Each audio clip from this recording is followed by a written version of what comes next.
गीत गा रहा है कोई गलत, ठीक है।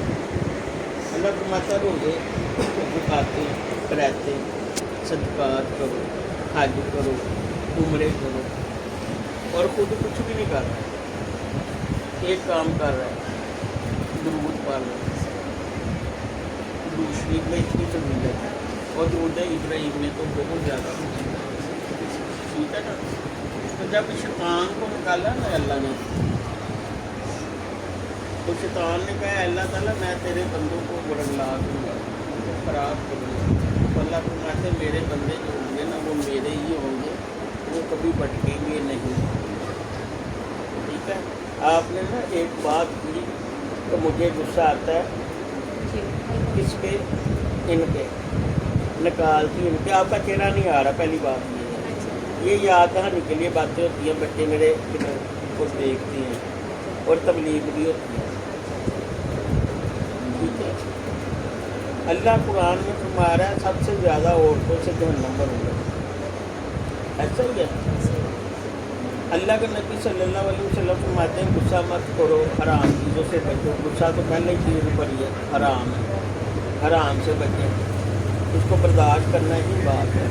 और जो अपने मियाँ पे समझे मोहब्बत भरी नज़र डाल लेता है और उसको बुरा होने के बावजूद भी अच्छा कहता है ना, वो जन्नती होगा, वो फरमाबरदार औरत होगा, ठीक है। अल्लाह पाक जब किसी का राज़ी होता है ना, उसको नेक औरत अता करता है, नेक औलाद अता करता है, नेक मर्द अता करता है औरत को, ठीक है। आप सल्लल्लाहु अलैहि वसल्लम ने फरमाया अगर आप औरत ऊँटनी पे बैठी हो ना, तो मियाँ की हाजत है उसको पूरा करो, आटा गूंद रही हो तो उसकी हाजत को पूरा करो, उसको इनकार ना करे। जहाँ तक रोज़ा भी रखना है ना, तो मियाँ साहब से इजाज़त ले, मियाँ साहब को हाजत ना कोई महसूस हो, फिर रोज़ा रखें, ठीक है ना। तो इसलिए दुनियादारी जो है ना, ये बहुत मुश्किल है। अल्लाह ताला ने अपने हकूक़ माफ़ कर देने हैं, लेकिन हकूक़ुल बाद माफ़ नहीं होने। अपने आप सल्लल्लाहु अलैहि वसल्लम फरमाते हैं मुसलमान हर ऐप कर सकता है, बुरा काम सिवाय झूठ के। मुसलमान हो झूठ नहीं बोल सकता, और मुसलमान वो है जिससे दूसरे बहन भाई उसके राज़ी हैं, जिसने तकलीफ़ दी वो मुसलमान ही नहीं है। फतवा मोहम्मदिया कह लें, सीधी सीधी बात है। फिर वो चीज़ अपने लिए पसंद करे जो अपने बहन भाइयों के लिए भी वही चीज़ पसंद करे जो अपने लिए पसंद करता है, वो भी मुसलमान नहीं है जो अपने लिए और उनमें तमीज़ रखे।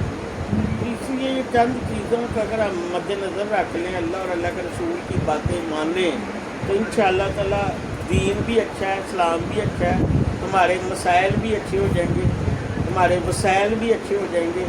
सारा दिन तो हम जनाब भटके हुए फिरते हैं, ठीक है, अपनी लज्जत के लिए कुछ भी करते हैं, कोई भी बुरा काम करने के लिए हम। और अब मुसलमानों में ख़ास तौर पे फितरत है मुसलमान की, गद्दार भी मुसलमानों में है, हवस के पुजारी भी मुसलमानों में ही है, और बिकने वाली कौम भी मुसलमान ही है। लेकिन अगर कलमा तैयबा को समझते हो, अल्लाह के नबी सल्लल्लाहु अलैहि वसल्लम से मोहब्बत करें और उनकी अहले बैत से इश्क करें ना, मोहब्बत करेंगे तो ये सारी खामियां दूर हो जाएंगी।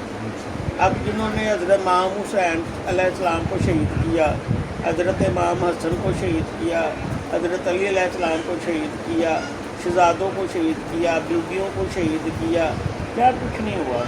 वो आशिक़ रसूल थे, आशिक़ अहले बैत नहीं थे। नमाज़ें भी पढ़ते थे, रोज़े भी रखते थे, ज़कातें भी देते थे, खैरातें भी करते थे, इमाम मस्जिद भी थे, उम्रे भी किए हुए थे, हज भी किए हुए थे। लेकिन क्या कमी थी, वो आशिक़ अहले बैत नहीं थे।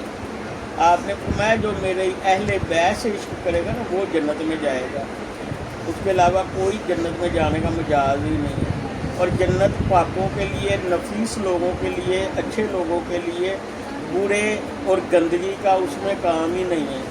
जो अहले बैत को छोड़ छोड़ के जा रहे हैं ना भाग भाग के, कई लोग तो मैंने देखे अहले बैत की बैत ही तोड़ के उम्मतियों की बैत कर रहे हैं, वो मुर्तद कहलाते हैं। किसी सैयदजादे की बैत तोड़ के किसी उम्मती की बैत की, उसने अपनी आखिरत की राह ख़त्म कर दी है, उसने वो मकाम ख़त्म कर दिया। اہل بیت کی جب بیت توڑنی ہے تو اس سے اجازت لینی پڑے گی، اس سے پوچھنا پڑے گا. اور امتی کی بیعت کر کے تو وہ مرتد ہو گیا، وہ مرتد کہلائے گا. اس لیے اہل بیت کی بیعت ختم ہو ہی نہیں سکتی. اچھا جو امتی بیعت کرواتے ہیں نا وہ بھی اہل بیت کی بیعت ہی کروا رہے ہیں. غوث پاک کے گھر کی بیعت کروا رہے ہیں، علی کے گھر کی بیعت کروا رہے ہیں، حسین کے گھر کی بیعت کروا رہے ہیں. تو امتی یہ تمیز نہیں دے رہے کہ بھئی آپ کا اصل گھر یہ. اپنے اگر مریدوں کو وہ یہ سمجھانا شروع کر دے نا تو عشق اہل بیت پیدا ہو جائے گا دلوں میں. عشق اہل بیت میں جو مرے گا نا وہ جنتی ہوگا. جو اللہ کے نبی پاک صلی اللہ علیہ وسلم کے عشق میں مرا وہ شہید ہوگا. شہید ایک رتبہ ہے لیکن معافی نہیں ہونی ہے، صاحب اس کا بھی ہونا ہے. لیکن جو عاشق اہل بیت مر گیا عشق اہل بیت میں وہ جنتی ہوگا، کیونکہ اس میں موہ لگا دیا آپ صلی اللہ علیہ وسلم نے. اللہ پاک آپ کا آنا بیٹھنا اپنی عبادت میں قبول فرمائے، رحمتوں کا مظہور ہو.